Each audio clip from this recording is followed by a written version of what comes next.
As Abdisalam Isa Salwe described, the third president of Somalia, to weaken his enemies, General Siad Barre had systematically incited one clan against another. Between 1980 and 1990, there was not a clan that did not fight against its neighboring and sometimes related clans. Moreover, the uncompromising attitudes which Barre's regime firmly held contributed to the coming of the extremists, known as warlords, whose solution was to resort to force to solve Somalia's plight. Coupled with a divided opposition, the situation was really explosive. As Barre's regime collapsed, he was mockingly referred to as the mayor of Mogadishu, referring to his shrinking parcel of control. Most of the general's army had deserted, and when he finally fled, it created the familiar power vacuum, as it's called. Inter- and intra-clan killings ensued. Wrote Issa Salwe in The Collapse of the Somali State, because of lack of security, food could not reach the needy as food convoys were looted and ships were being shelled to turn them away. Furthermore, relief workers were threatened by armed gangs. Without the slightest moral standards, mafia-like groups imposed exorbitant fees on the UN and relief agencies to make them pay for their security. And thus, wrote Issa Salwe, a man-made famine was in the making. Every American has seen the shocking images from Somalia. I have given the order to Secretary Cheney to move a substantial American force into Somalia.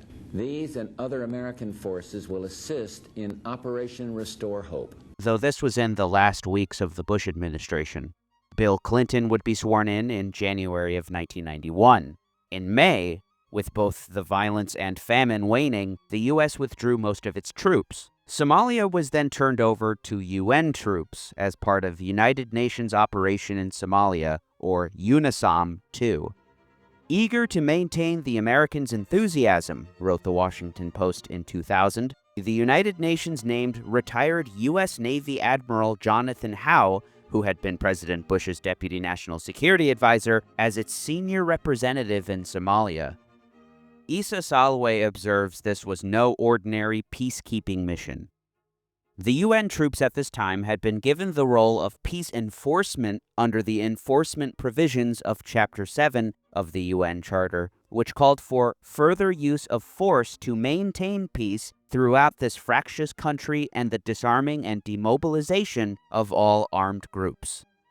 With the new mandate under Chapter 7, the UNISOM's role changed from mediator to player, and this in turn set the scene for confrontation. Wrote Vernon Loeb for The Washington Post, the Clinton administration strongly supported this more aggressive stance. Madeleine Albright, then the U.S. ambassador to the United Nations, said the goal was, quote, nothing less than the restoration of an entire country. Indeed, the UN-U.S. mission was to be an experiment in nation-building. Interestingly enough, UN troops fixed their sights on Radio Mogadishu, the outlet of the Somali National Alliance. The SNA was composed of groups who had opposed the Barre regime. They were led by the General Mohammed Farah Aidid. The propaganda threat from the SNA's broadcasts were in part a result of a flawed UN approach. As observed by William J. Dirch, although Somalis were known to be avid radio listeners, often comparing news derived from several broadcasts, UNISOM II planning did not include broadcast facilities. Indeed, while UNISOM II continued to explain itself in writing to the relatively few Somalis who could read, it never did establish a presence on the airwaves that competed outside Mogadishu with Radio Mogadishu or the SNA-influenced broadcasts of the BBC. This inability to compete directly for the opinions of local listeners was a factor contributing to UNISOM's decision to use military force to contest the operations of Radio Aidid. As described by Loeb for The Post, the UN mission infuriated General Mohammed Farah Aidid, the warlord whose Somali National Alliance had emerged as the dominant force in Mogadishu. Realizing that the United Nations peacekeepers would be a far weaker adversary than the U.S. Marines, Aidid immediately began increasing his armed presence in Mogadishu. He also began broadcasting a stream of anti-UN invective on Radio Mogadishu. His fury, fueled by his antipathy for Egypt, the homeland of UN Secretary-General Boutros Boutros-Ghali, and a steadfast supporter of Mohamed Siad Barre, the dictator Aidid had helped depose 2 years earlier. Major Clifford E. Day observed the shifting objectives in a 1997 research paper for the Air Command and Staff College. During Operations Provide Relief and Restore Hope, the political objective seemed clear: provide humanitarian assistance to the starving people of Somalia. However, the mission of UNISOM II proved vastly different from the previous two in that it was more politically intrusive and more willing to use military power to enforce its goals. It was becoming painfully obvious to the clan warlords, and most notably to Aidid, these new mission objectives were creeping from feeding to fighting. In response, Aidid reportedly increased anti-American and anti-UN rhetoric over the radio. In the words of Day, identified as the single greatest source of anti-UN agitation, Aidid's pirate radio station was one of the primary targets of the UN peacekeeping force. The mission for shutting down the radio station was given to the Pakistani Light Armor Brigade. A commission of inquiry established by the Security Council to investigate armed attacks on UN troops described in detail the threat of radio propaganda against UNISOM II. In particular, broadcasts accused the UN and US of being aggressors trying to colonize Somalia and to establish a trusteeship. They speak highly of Somalia's history of resistance to foreign domination and imposition. Meanwhile, General Aidid and other SNA leaders were aware of discussions within UNISOM on how to deal with the Radio Mogadishu issue. Rumors spread within SNA circles that UNISOM intended to seize the radio station. Opinions differ, the report stated, even among UNISOM officials on whether the weapons inspections of June 5, 1993 was genuine or was merely a cover-up for reconnaissance and subsequent seizure of Radio Mogadishu. Regardless, 4 Pakistani units would carry out an inspection. The day before, 2 U.S. Army officers serving in the UNISOM II Force Command handed a letter to the head of security for the SNA, which declared their intent to conduct the inspections. He replied that this would mean war. The Pakistani troops were met by roadblocks and crowds. In a series of ambushes, 24 troops would be killed. As described by Issa Salaway, in a desperate attempt to neutralize General Aidid's power base, UNISOM II started to unleash its firepower to destroy the warlord's military stronghold. In the ensuing operation, they killed hundreds of innocent civilians. The death and destruction caused by the helicopter gunships and, in particular, the highly sophisticated AC-130s with their 105mm guns created widespread Somali casualties, exposing UNISOM's lack of preparedness in such a situation. As a consequence of this policy, however, General Aidid was put in a stronger position than before. We realized for the first time that they had not come here as a neutral force to rebuild Somalia. They were following their own aims and taking sides between the warring factions. In a 1995 Somalia report, Human Rights Watch included a scathing analysis of the notorious Bloody Monday raid, where a building known as the Abdi House was targeted. Cobra helicopters of the independent U.S. Command attacked the Abdi House in a morning raid with missiles and rockets. The UN Command later said 16 anti-tank missiles and 2,000 rounds of 20mm cannon fire had been used in the raid, which largely demolished the building. UNISOM subsequently described the building as a command and control center for the Somalia National Alliance. The SNA and other sources have claimed it was a peace and reconciliation meeting. The presence of elders of a broad number of subclans would tend to substantiate this, although the full roster of the dead has never been made public. The Red Cross estimated there were 54 dead and 174 wounded. General Aidid's SNA claimed the actual figure was 73 dead, including 22 women and 10 children, with another 234 wounded.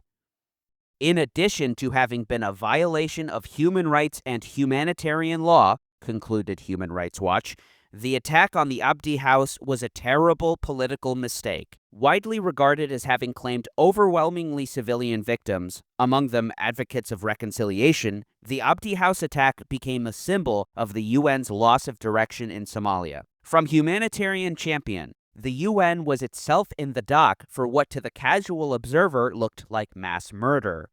The United Nations, and in particular its American forces, lost much of what remained of its moral high ground. Most troublingly, although the report on the incident by the United Nations Justice Division rebuked UNISOM for applying the military methods of declared war and open combat to its humanitarian mission, the report was never published.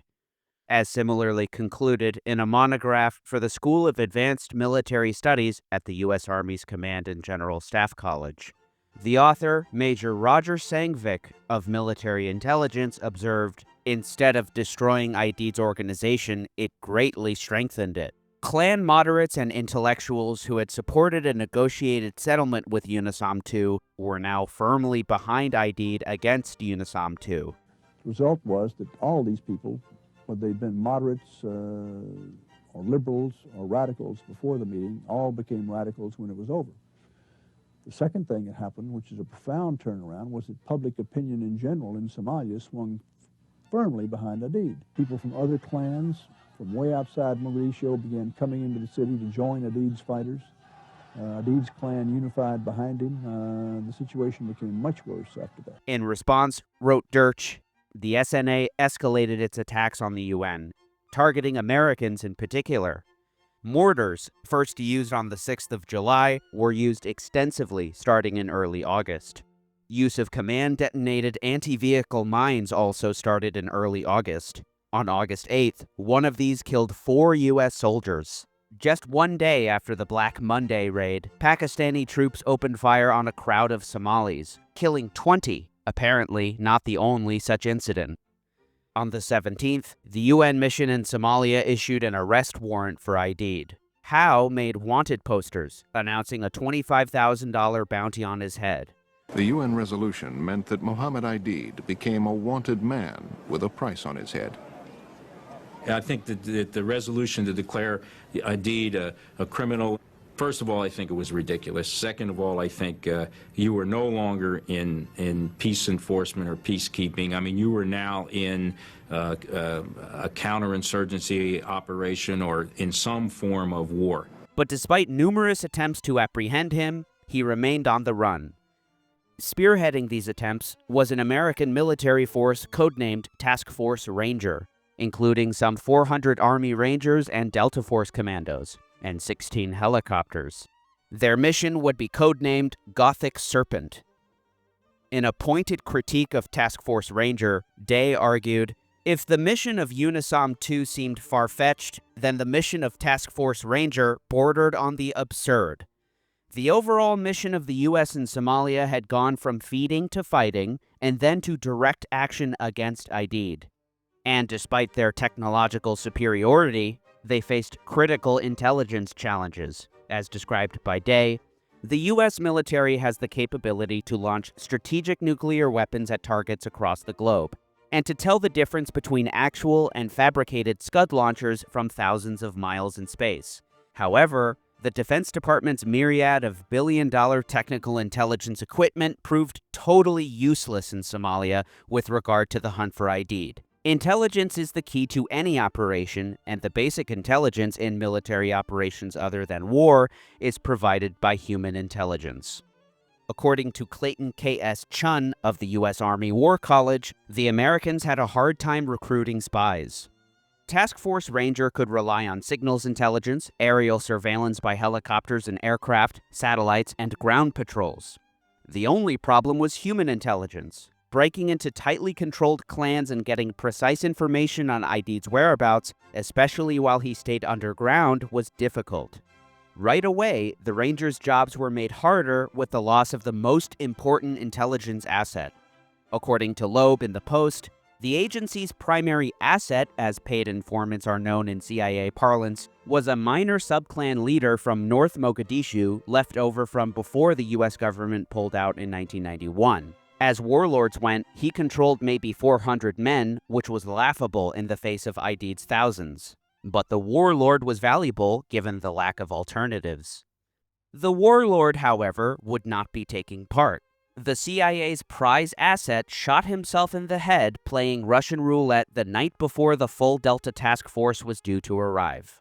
An intelligence officer reported to William F. Garrison, commander of U.S. forces during Operation Gothic Serpent, "Main source shot in the head. He's not dead yet, but we're f***ed."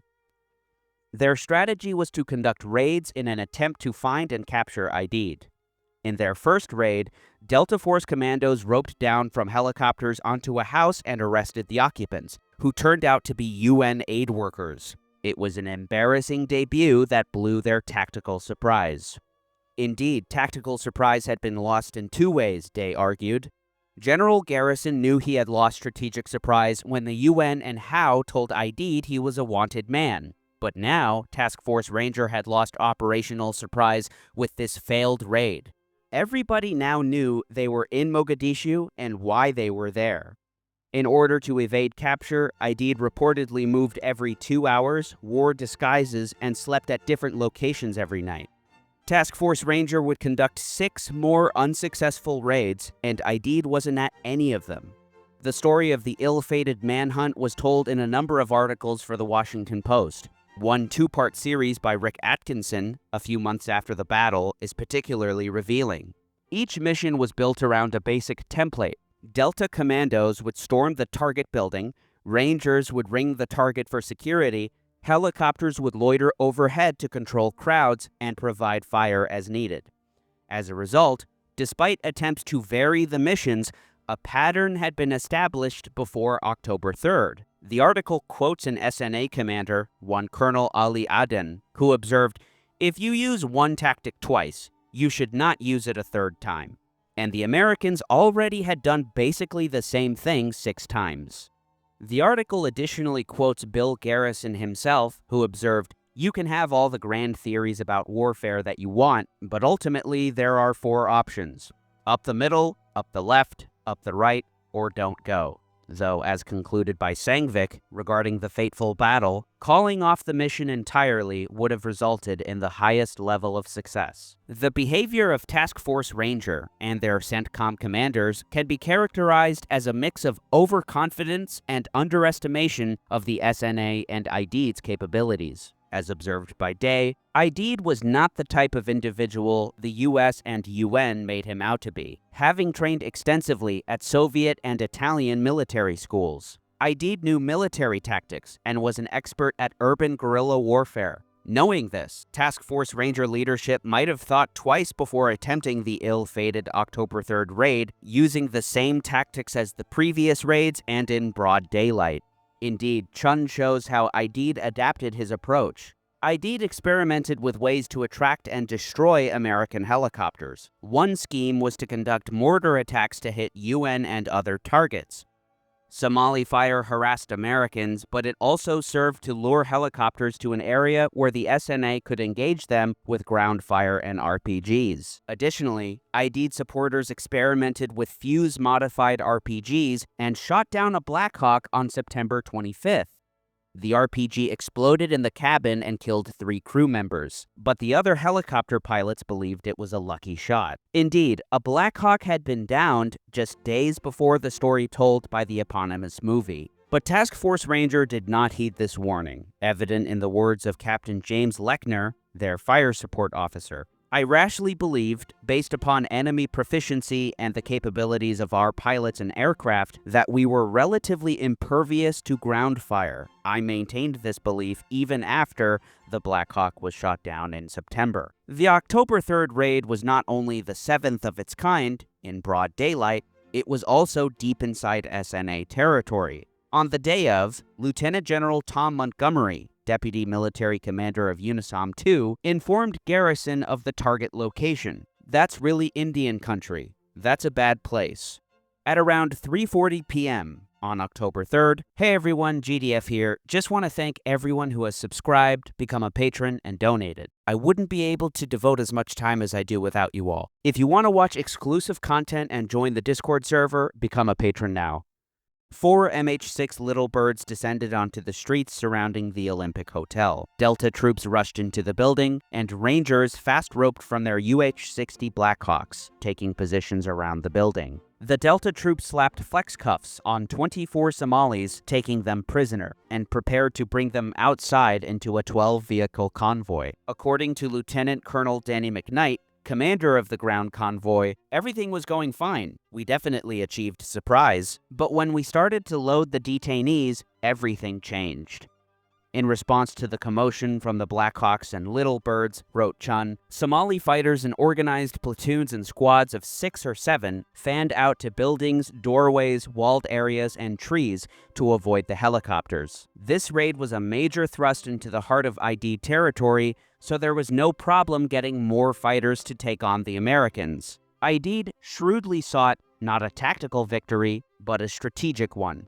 Aidid knew that the American public would not tolerate casualties, Chun observed, especially in a conflict not affecting a vital national interest. Excessive casualties might force the U.S. Congress and the public to turn against the UN and U.S. Somali mission. Aidid's end goal was not to achieve a military victory, but to sap the will of the American public and force disengagement in Somalia. Colonel Sharif Hassan Jamala of the SNA ordered his men, don't let reinforcements reach the enemy pocket. While we were fighting the Americans who had come down in the helicopters, we were told that there were reinforcements coming for the Americans.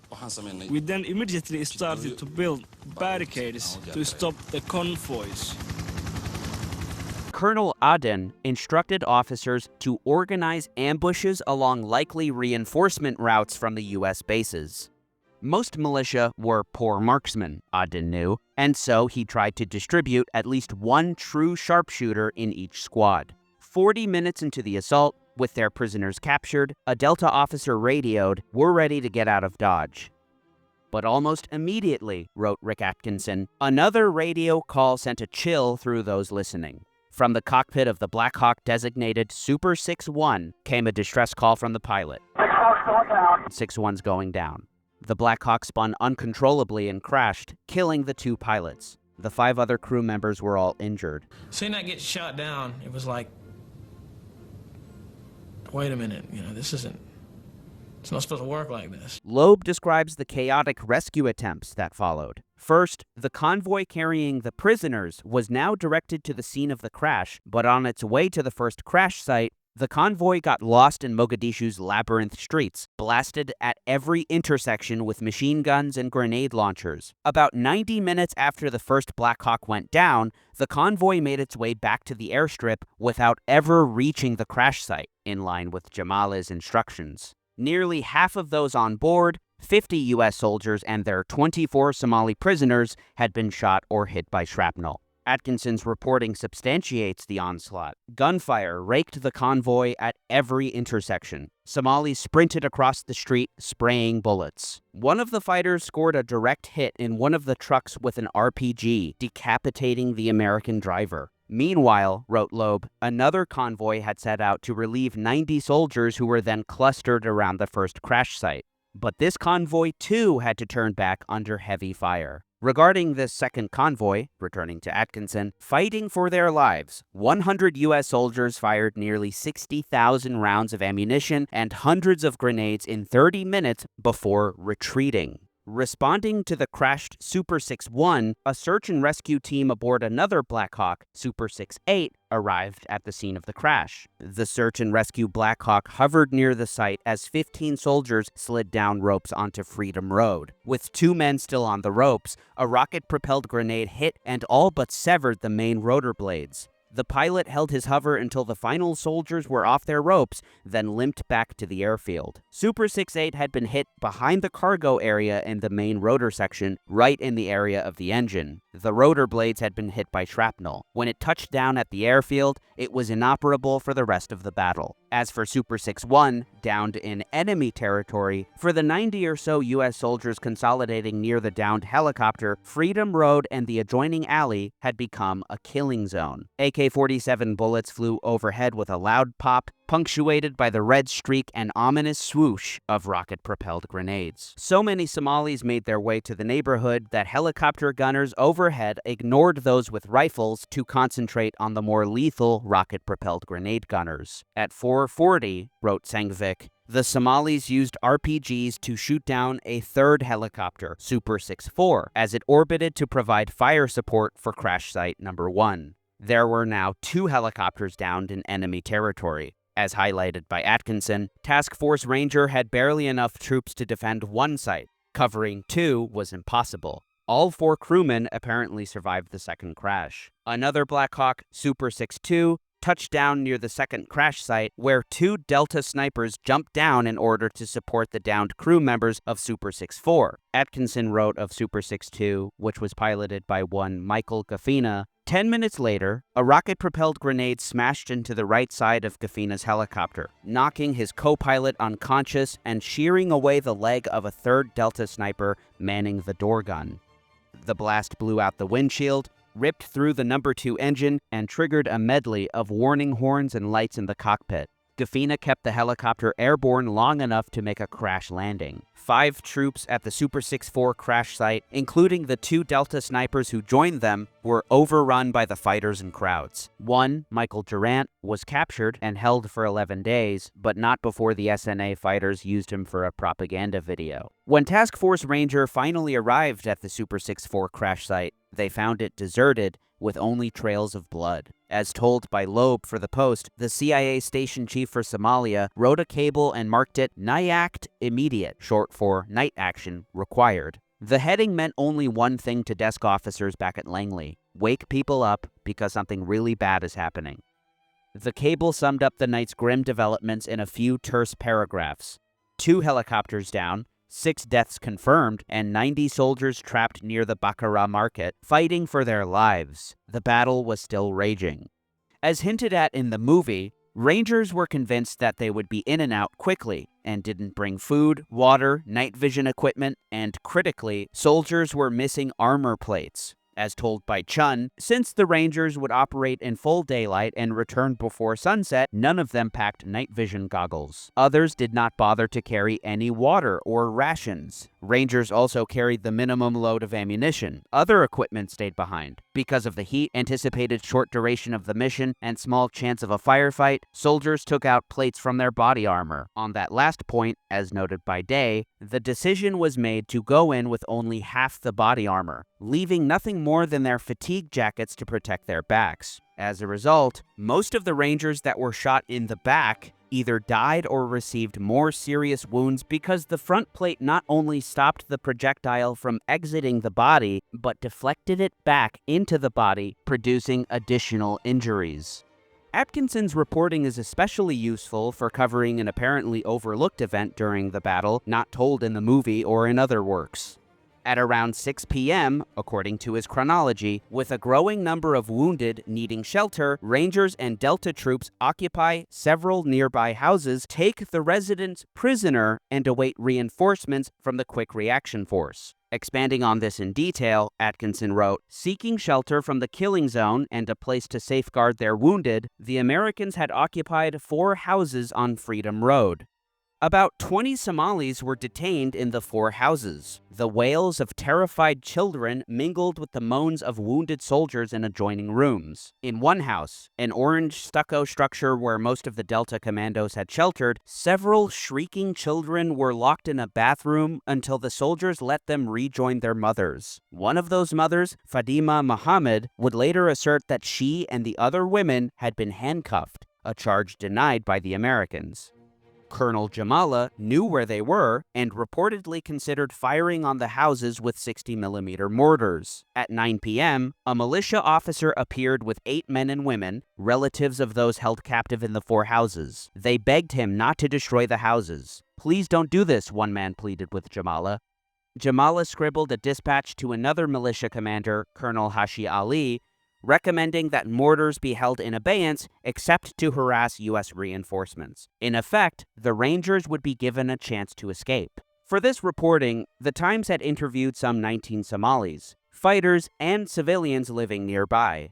Most controversially, Atkinson wrote, the Somali conviction was that U.S. forces avoided being massacred that night only because they took women and children hostage as the fighting grew desperate. Atkinson's own reporting appears to support this conclusion. It wouldn't be until 11:15 that Montgomery called the Pakistanis and Malaysians, urgently requesting tanks and armored personnel carriers. A convoy of 70 vehicles made its way, only to be ambushed repeatedly. 2 of these vehicles, after taking a wrong turn, were destroyed by rocket-propelled grenade fire near the old presidential palace, killing a Malaysian driver and wounding several others. Not until 2 a.m., October 4th, did a unit from the 10th Mountain shoot its way to the first crash site and link up with the besieged troops. Another 10th Mountain unit reached the second crash site, but found only blood trails. And not until 7 a.m., after a ragged, exhausting retreat, all survivors had reached safety. At a makeshift aid station inside a stadium on October 21st Road, the able-bodied tended the injured,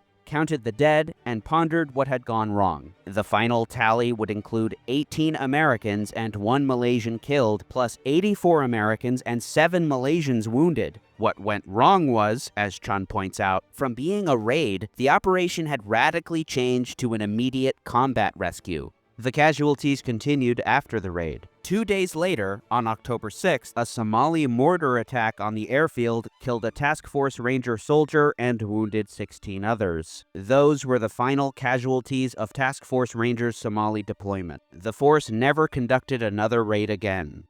Clinton quickly announced on October 7th America's withdrawal from Somalia by March 31st, 1994. This past weekend, we all reacted with anger and horror as an armed Somali gang desecrated the bodies of our American soldiers and displayed a captured American pilot. All American troops will be out of Somalia no later than March the 31st. The president also ordered Task Force Ranger to leave Somalia. It departed Mogadishu on October 25th. As Sangvik concluded of the raid, which his monograph calls a failure, military misfortunes result in lives being lost, soldiers being crippled and maimed, future policies being altered, and hard-earned prestige and credibility diminished. These were just a few of the consequences of the failed U.S.-led effort to capture the Somali warlord, Mohammed Farah Aidid, on the 3rd and 4th of October, 1993. The battle was the U.S. Army's largest single firefight since Vietnam. In his estimation, Task Force Ranger would have been considered a success had it not conducted the 3rd and 4th October mission and had Ambassador Howe successfully negotiated a ceasefire with Aidid. This was definitely achievable since Aidid had sent numerous messages that he was willing to negotiate.